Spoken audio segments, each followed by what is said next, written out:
2015 কলেজে পড়ি তখন।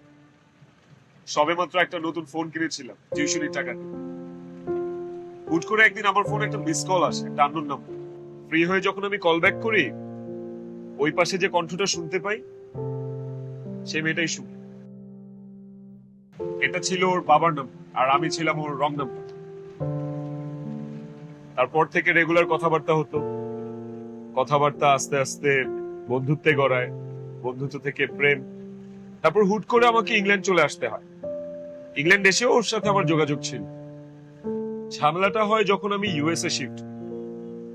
ইউএসএ যেদিন যাই সেদিন এয়ারপোর্টে আমার ফোনটা হারিয়ে যায়।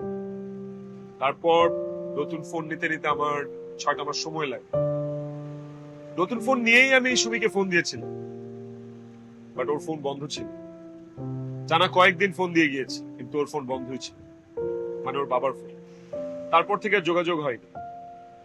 আমি ওর গ্রামেও কিছু লোক পাঠিয়েছিলাম, বাট কেউ কোনো খোঁজ দিতে পারে।